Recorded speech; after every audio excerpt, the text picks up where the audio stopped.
हाँ जी, तो यार आज की इस वीडियो में हम एक नए कनाडा की पीआर के पाथवे के बारे में बात करने वाले हैं, जो अभी रिसेंटली आईआरसीसी ने अनाउंस किया था। और आपको पता ही है कि आज के टाइम पे कनाडा के अंदर पीआर लेना काफ़ी ज़्यादा मुश्किल हो रखा है। तो ये जो नया पीआर पाथवे है, ये इंटरनेशनल स्टूडेंट्स या फिर टेम्परेरी रेजिडेंट्स के लिए एक नई आशा की किरण हो सकती है। लेकिन वीडियो स्टार्ट करने से पहले एक चीज़ मैं आपको बता देना चाहता हूँ कि यार मैं कोई इमिग्रेशन कंसल्टेंट नहीं हूँ। जब भी आपको कोई प्रोफेशनल हेल्प चाहिए तो always go to an RCIC। YouTube पे कोई भी गुरसाहिब नाम का बंदा या फिर कोई भी कुछ भी बोली जा रहा है, उस पर ब्लाइंडली ट्रस्ट करने की जरूरत नहीं है।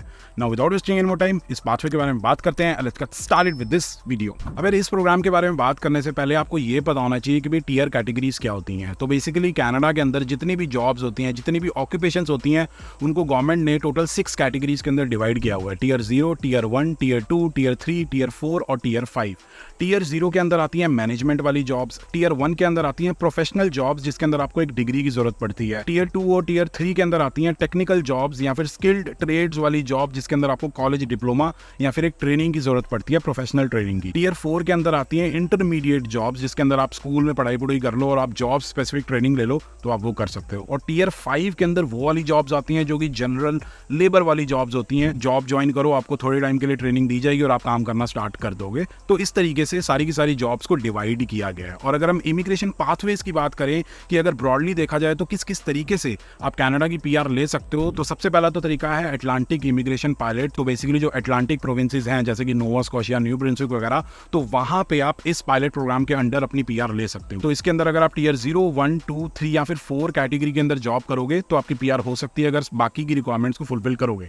उसके बाद आता है कैनेडियन एक्सपीरियंस क्लास। इसके अंदर अगर आप टीयर 0, टीयर 1, टीयर 2 या फिर टीयर 3 कैटेगरी की जॉब का कम से कम अगर 1 साल का एक्सपीरियंस है कनाडा के अंदर, तो आप इस क्लास के अंडर अपनी पीआर ले सकते हो। उसके बाद आता है फेडरल स्किल्ड ट्रेड्स प्रोग्राम। इसके अंदर अगर आपके पास टीयर 2 या फिर टीयर 3 कैटेगरी की जॉब का कोई एक्सपीरियंस है तो इस प्रोग्राम के अंदर आप अपनी पीआर ले सकते हो। उसके बाद आता है फेडरल स्किल्ड वर्कर प्रोग्राम। इसके अंदर भी अगर आपके पास एक्सपीरियंस है टीयर 0, टीयर 1, टीयर 2 या फिर टीयर 3 कैटेगरी की जॉब का, तो आप अपनी इस प्रोग्राम के अंदर पीआर ले सकते हो। उसके बाद आते हैं प्रोविंशियल नॉमिनेशन प्रोग्राम्स, जो कि हर एक प्रोविंस के अपने अपने होते हैं। तो उसके अंदर आप हर एक टीयर कैटेगरी में किसी ना किसी तरीके से अपनी पीएनपी ले सकते हो और इवेंचुअली अपनी पीआर ले सकते हो। लेकिन उसके अंदर जो कोटाज होते हैं, जो नंबर ऑफ पीपल अलाउड होते हैं जिनको पीएनपी दी जाएगी, वो बहुत ही कम होता है। तो काफी सारे लोग रह जाते हैं। तो बेसिकली यार जो भी कनाडा के अंदर टीयर 0, टीयर 1, टीयर 2 या फिर टीयर 3 कैटेगरी की जॉब कर रहा है, तो उसके लिए पीआर लेने के लिए काफी सारे ऑप्शंस हैं।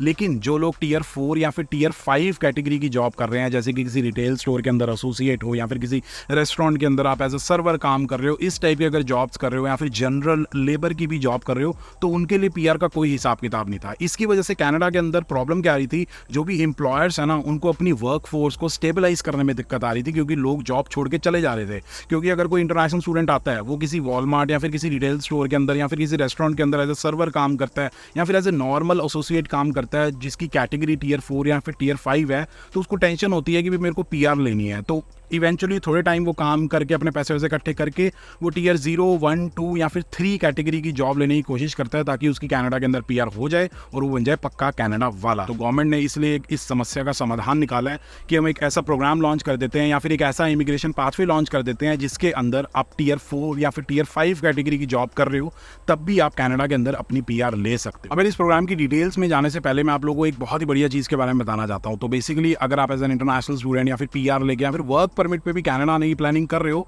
तो कनाडा आने से पहले ही आप इंडिया में घर बैठे बैठे एक कनेडियन नंबर ऑर्डर कर सकते हो, एक कनेडियन सिम ऑर्डर कर सकते हो, जिसमें आपको सिर्फ $40 के अंदर 100 GB ऑफ डेटा मिलता है, unlimited Canada wide calling, messaging, किसी कॉन्ट्रैक्ट के चक्कर में पड़ने की जरूरत नहीं है। तो हिसाब किताब बहुत बढ़िया होता है। तो जब आप कनाडा पहुंचोगे, एयरपोर्ट से बाहर निकलोगे, तो किसी को कॉल करना है, मैसेज करना है या फिर इंटरनेट यूज करना है, यूट्यूब चलाना है, इंस्टाग्राम चलाना है, गूगल मैप्स चलाने हैं, ऊबर बुलानी है, कुछ भी करना है, तो आपको कोई दिक्कत नहीं होगी। और इसके बारे में सबसे बढ़िया चीज मेरे को ये लगती है कि कनाडा के अंदर जब हम कोई नया नंबर लेते हैं तो हमें कुछ एक्टिवेशन चार्जेस देने पड़ते हैं, लाइक 50, 60 या फिर $70 तक। लेकिन कैनेडियन सिम के केस में आपको कोई भी एक्टिवेशन चार्जेस देने की जरूरत नहीं है, और जो सिम कार्ड है वो इंडिया में आपके घर पे बिल्कुल फ्री ऑफ कॉस्ट डिलीवर किया जाएगा। तो अगर आप भी कनाडा आने से पहले टेंशन फ्री हो जाना चाहते हो, एक कैनेडियन सिम ऑर्डर करना चाहते हो, तो लिंक डिस्क्रिप्शन में दिया हुआ है, उस पर क्लिक करके बिना किसी दिक्कत के आप एक कैनेडियन नंबर, एक कैनेडियन सिम ऑर्डर कर सकते हो। बाकी अब इस नए पाथवे के बारे में और डिटेल्स में बात करते हैं। अब इससे पहले कि आप कमेंट करके पूछो कि भाई मैं इस पर्टिकुलर स्टोर के अंदर पिछले 2 सालों से पार्ट टाइम जॉब कर रहा हूँ इस पोजीशन पे, या फिर एज एन एसोसिएट काम कर रहा हूँ,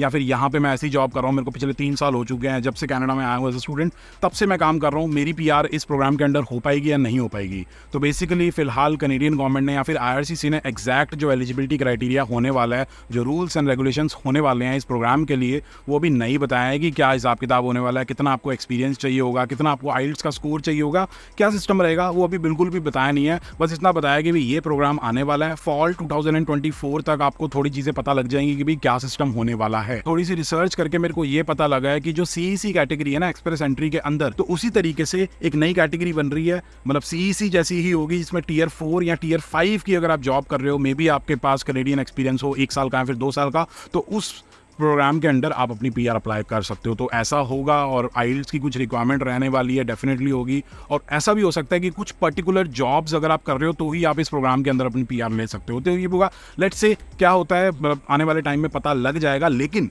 मेरा पर्सनल ओपिनियन ये कहता है कि गवर्नमेंट ने ऐसा इसलिए किया है क्योंकि उनको ये है कि बाहर से लोग बुलाने की बजाय, मतलब एक गवर्नमेंट का टारगेट होता है ना हर साल का भी, इतने लोग हमें पीआर करने ही करने हैं, क्योंकि टैक्सेस का हिसाब किताब रहता है, क्योंकि जो लोग रिटायर हो रहे हैं या फिर मेडिकल के खर्चे, वो टैक्सेस कौन दे रहे हैं, इमिग्रेंट्स दे रहे हैं या फिर जो वर्क फोर्स है वो दे रही है, तो वो तो बढ़ानी है ना। तो उन्होंने सोचा कि बाहर से बहुत सारे लोग लाने की बजाय अगर हम यहाँ ही पे जो टेम्परेरी रेजिडेंट्स हैं उनको ही परमानेंट कर दें, उनको ही यहाँ पे सेटल कर दें, तो टैक्सेस की समस्या थोड़ी सी सॉल्व हो जाएगी। तो मेरे को लगता है ये थोड़ा सा हो सकता है गवर्नमेंट का, लेकिन ये मेरा पर्सनल ओपिनियन है, मैं ये नहीं कह रहा कि यही है, बस मेरे को लगता है। लेकिन इस प्रोग्राम के कुछ अच्छे इम्पैक्ट भी होंगे, कुछ बुरे इम्पैक्ट भी होंगे, उनके बारे में उधर बैठ के बात करते हैं। अब यार इस प्रोग्राम की वजह से जो बेनिफिट होने वाला है वो तो क्लियरली दिखाई दे ही रहा है कि भी बहुत सारे ऐसे लोग होते हैं जिनको टियर 0, 1, 2 या फिर 3 कैटेगरी की जॉब नहीं मिल पाती है किसी वजह से, कि भाई उन्होंने कोर्स ढंग का नहीं किया या फिर पढ़ाई ढंग से नहीं की थी या फिर कुछ पर्टिकुलर स्किल्स पे काम नहीं किया था जो इंडस्ट्री में रिक्वायर्ड होते हैं, तो किसी वजह से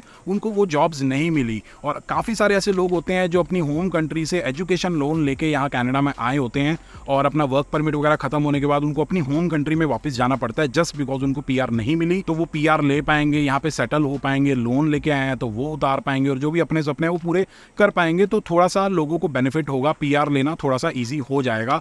जो इंटरनेशनल स्टूडेंट्स हैं उनको काफ़ी ज़्यादा हेल्प होगी जो पीआर लेने के लिए स्ट्रगल कर रहे हैं।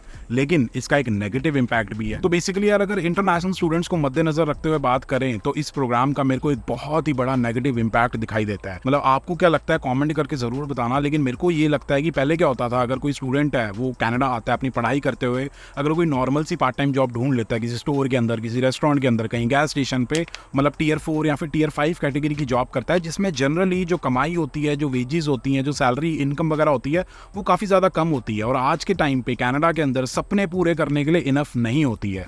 तो स्टूडेंट चाहे कमाई के लिए नहीं लेकिन पीआर के लिए कोशिश करता था कि मेरे को टियर 0, 1, 2 या 3 कैटेगरी की जॉब मिल जाए ताकि मेरी पीआर हो जाए। चाहे उसका माइंडसेट कमाई की तरफ नहीं जा रहा है, एटलीस्ट कोशिश तो करते थे। उसकी वजह से उनकी जो सैलरीज है, जो इनकम है, वो भी थोड़ी इंक्रीज हो जाती थी, क्योंकि टियर 1, टियर 2, टियर 3 कैटेगरीज के अंदर सैलरी थोड़ी ज़्यादा होती है। या फिर स्टूडेंट्स ये कोशिश करते थे कि भाई जहाँ पे भी मैं जॉब कर रहा हूँ वहाँ पे मेरी प्रमोशन हो जाए ताकि मैं टियर 0 कैटेगरी में चला जाऊँ, मैनेजर वगैरह बन जाऊँ या फिर सुपरवाइजर बन जाऊँ। अब इस प्रोग्राम के आने की वजह से क्या होगा, लोग वो भी करना बंद कर देंगे, क्योंकि भाई अगर मैं टियर 4 या फिर टियर 5 कैटेगरी की भी जॉब कर रहा हूँ पीआर तो हो ही जाएगी। मतलब वो जो मोटिवेशन है एक दूसरी जॉब में जाने का या फिर थोड़ा ग्रो करने का, एक अच्छी जॉब लेने का, वो काफ़ी सारे लोगों के लिए ख़त्म हो जाएगा। क्योंकि मानो या ना मानो काफ़ी सारे लोगों के लिए जो मोटिवेशन है कनाडा आने की वो पीआर लेना होता है। तो अगर एक नॉर्मल सी जॉब करके आपको पीआर मिल रही है, अगर किसी कंस्ट्रक्शन साइट पे जनरल लेबर का काम करके अगर आपको कनाडा की पीआर मिल रही है तो काफ़ी सारे लोग सोचेंगे ही नहीं कि भी मेरे को अच्छी जॉब लेनी है क्योंकि उससे भी पीआर मिल रही है, वो कहेंगे चल पीआर लेने के बाद देखेंगे। तो इसका एक बहुत बड़ा नेगेटिव इम्पैक्ट मेरे को दिखाई दे रहा है। बाकी आपको क्या लगता है, ऐसा होगा या नहीं होगा,